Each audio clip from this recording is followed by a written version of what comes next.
Tech Revision with Mrs. Swanee Pooh.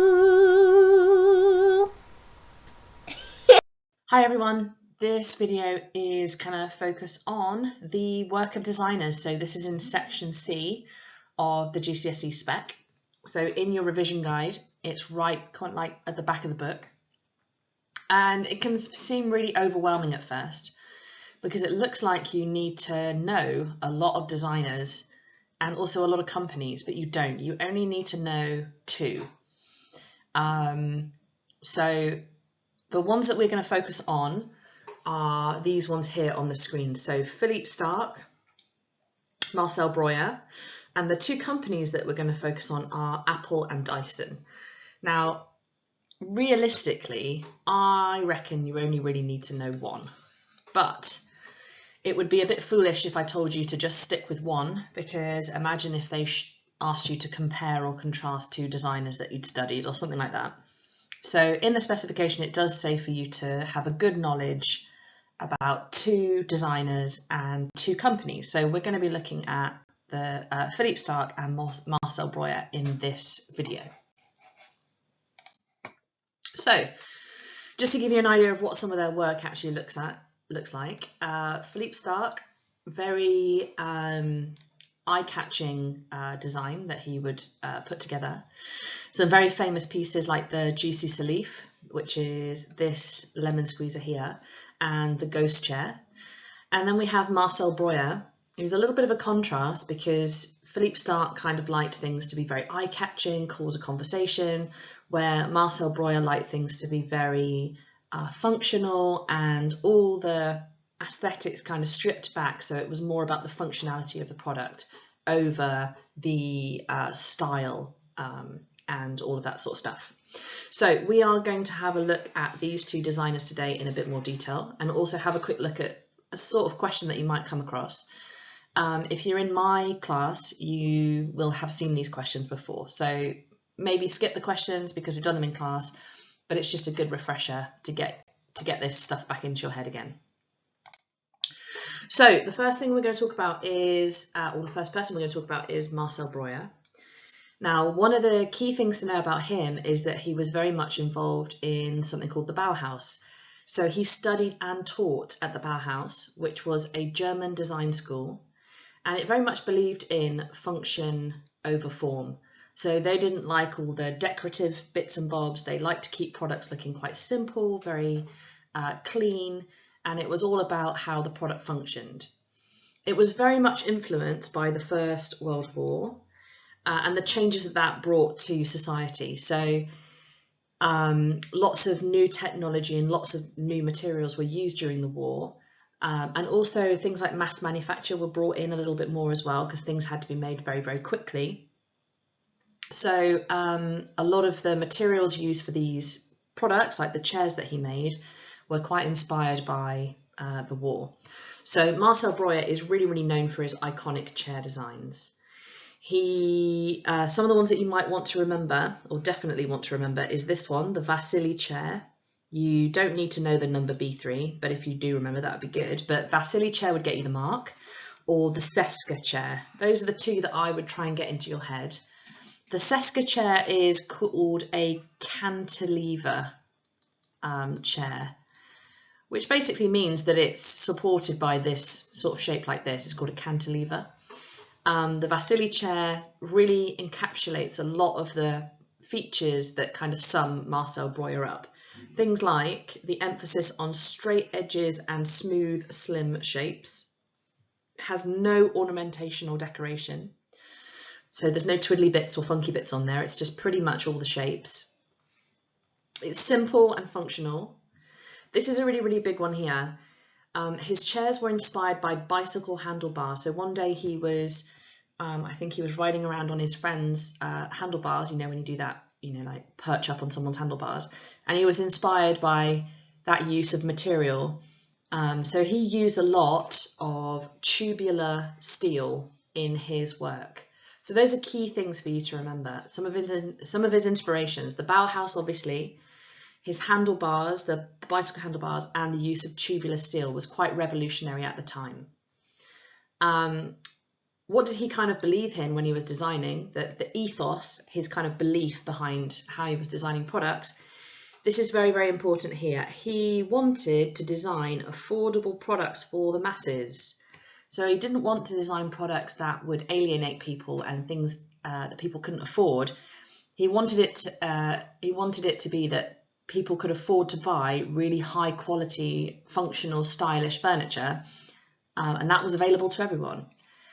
And another thing that he did to keep the cost down is he made sure that the products were really simple to mass produce. So the use of tubular steel, that kept the cost very, very low. So that's how he was able to manufacture these products at a low cost, and everyone therefore could feel like they could experience them. Something that I would relate this to is IKEA, which is another really good example of how products are stylish. They are designed in a really stylish way. IKEA works with very famous designers, but it is affordable and it's for the masses. So like I said, two of the main ones that you need to know, the Vasily chair, so try and get that into your head, and the Seska chair. So again, this is very, very similar to what we've just talked about, but the tubular steel, the nice thing about it is it provides comfort without the need for springs. So the kind of springiness here of the steel allowed that chair to be quite comfortable and quite flexible, in contrast to having to incorporate springs, which would obviously cost more money. Tubular steel was very cheap, it was very widely available, and it's also very easy to mass produce just with simple kind of bending techniques. Some of the other materials that he used, things like laminated plywood, things like leather, so all of the kind of leather, and this is kind of almost like wicker that's like woven. And like we said before, he created designs that were simple, easy to manufacture. And another nice thing is he used materials that were standard sizes. So we sometimes talk about things that are stock forms. So if you buy materials in a stock form, it means they're a certain length, a certain size, they're easier to source, they're cheaper for suppliers to make sure they've got them in stock, and they're also quite reasonably priced. So Marcel Breuer did everything he could to make sure that products could be easily manufactured, therefore they were cheaper, more inexpensive for the masses, but they were still very stylish, and there was a lot of design and functionality in the products. Okay. So we are now going to look at this guy, Philippe Starck. He is French. He is quite a stylish guy, quite a character. He was inspired by his father, who worked as an aircraft engineer.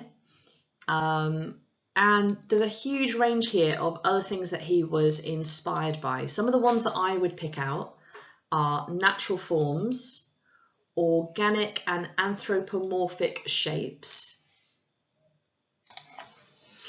And anthropomorphic shapes are all about making things look like people, or sometimes organic shapes obviously being inspired by things from nature.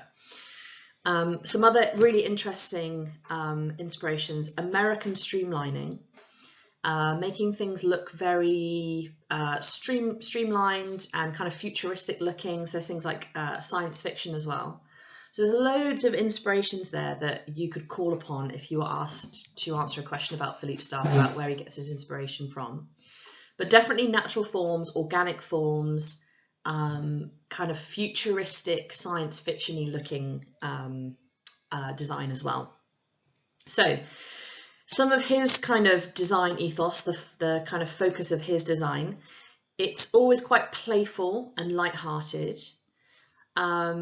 He also likes to design products that are usable. So he doesn't design sort of like one-off single pieces of design. He does want his products to be used, and he designs quite products that are kind of like household items. So lots of kitchen products and chairs and things like that. He also believes that well-designed objects are not just for those with high incomes. So he doesn't want his products just to be really high-priced and enjoyed by people who are very rich or affluent. He wants people to be able to enjoy them. He thinks that design should improve the lives of as many people as possible. His products were often stylized, streamlined. So that's what we talk about, the aerodynamic, because, you know, a kettle doesn't really need to be aerodynamic, but it was just kind of like a style of design. And curved, rounded, and quite feminine shapes.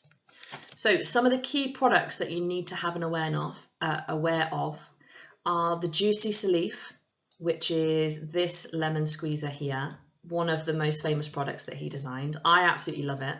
If I had it in my kitchen though, I would definitely not use it. It would just be on display. And this is where it's kind of hilarious here. My juice was not meant to squeeze lemons, it is meant to start conversations. So you can see actually a little bit of a contradiction there, that actually his products are functional. They kind of are conversation starters. And this product was modelled after a squid. I think he was sat on like the Italian Riviera or something, enjoying some calamari, and he saw the shape and that kind of inspired him. He goes for more of a form over function, so the actual look of the product over the way it functions. Very good example is this kettle here. This was actually removed from sale because it didn't work. It's tricky to see. I'm just going to delete some of my doodles around here. The way it works is this is actually the handle here, and the water would come out from here. So it was a cool design, but actually when it's being used, it's not the best. The Juicy Salif is made from die-cast aluminium, and this goes a little bit to his kind of like use of materials. He likes to combine quite unusual materials together, and using die-cast aluminium for a lemon squeezer is quite different to what would normally be used, something like an injection molded plastic. So that's probably the most famous product that you need to get into your head if you want to use Philippe Starck in one of your exam answers. The other one I would pick would be the ghost chair, which is this one here. Absolutely love this chair. It looks like a very old-fashioned kind of Regency chair from the Louis XVI kind of period that would usually be made from things like wood, like a hardwood, but it's actually been made from a really modern material called polycarbonate, and it's been injection molded in one piece. And it's see-through, it's clear, so it almost looks like it's not there, hence the name Ghost. So again, goes towards that idea of his use of materials is quite interesting. So the two products I would try and focus on are the Ghost Chair and Juicy Salif. His combination of materials such as glass, stone, plastic, and aluminium. He quite often likes using soft plastics and resins to create unusual shapes. So some of his first products were like those inflatable chairs that you used to be able to get. And the last thing I would say about the use of technology that he has, he designed very traditional looking chairs, but used the modern manufacturing techniques such as injection molding for the ghost chair and die casting, which is basically having a mold and pouring molten metal into it. For the Juicy Salif. So that is a little bit of information about Marcel Breuer, a little bit of information about Philippe Starck. So if you're in my class, you would have seen this before. This is the kind of question that we've had in the past, and I wouldn't be surprised if you get something similar. So on the left-hand side here, you can see, name one designer you studied as part of this course. You'd get 1 mark for saying Marcel Breuer or Philippe Starck. Name one specific product associated with your name designer. So you could say something like Juicy Salif. You could say Ghost Chair. You could say the Vasily chair. You could say the Seska chair. And then it's asking you, describe how your chosen designer has used different inspiration, materials, and technologies in their work. So these are 2 really good example answers, which I'm just going to read through for you now. So for the Marcel Breuer one, this student chose the Vasily chair, and their answer was this. Marcel Breuer's biggest inspiration when designing was the Bauhaus School, which in his later designs he would follow the principles of a simplistic, mass-produced product. Breuer wanted to design and make products for the masses and focused on using simple manufacturing techniques and industrial materials. He made many products, but his most famous designs famous design was the Vasily chair. When making the product, he was heavily influenced by the design of bicycle handlebars. The material he used to make this chair was tubular steel, which was the first time it had been used for a piece of home furniture. The chair would later go on to be very successful and is one of Breuer's most famous products. Lovely jubbly, 6 out of 6. This answer is all about Philippe Starck, and this student has chosen Juicy Salif.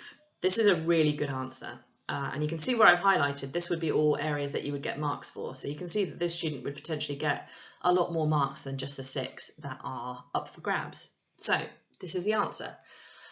Philippe Starck was inspired by natural forms for his designs, as he commonly used organic or anthropomorphic shapes as the basis of his designs. Starck liked to use unusual and interesting combinations of materials such as glass with stone, etc. His designs were often curved, rounded, feminine shapes, so he used materials such as polyamide and soft plastics with modern technology processes that gave him the flexibility to create the unusual shapes and forms. The Juicy Salif was a citrus juicer created in 1990 by Philippe Starck. Made of cast and polished aluminium, it was said to be an icon of industrial design and was an efficient way to squeeze juice out of a lemon or any citrus fruit. Amazing, brilliant answer. Couldn't write a better one myself. Okay, so there's 2 examples of maybe the kind of question that you might come up against. And hopefully from this video now, you've got some good ideas of some of the stuff you could put into a question like this. So here's a little bit of a practice if you want to practice. You could pause this screen, you could write down some of the key facts from these sheets that are on the screen here. And you could plan an answer for each designer.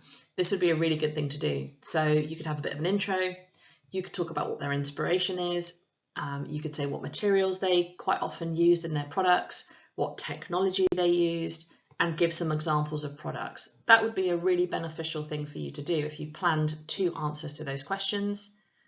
And then you could have a go at actually answering a question like this and using this mark scheme that I've got on the board here. Right, I hope that was useful. That covers Marcel Breuer and Philippe Starck. Hopefully that comes up in the exam because it's a really nice one to write about.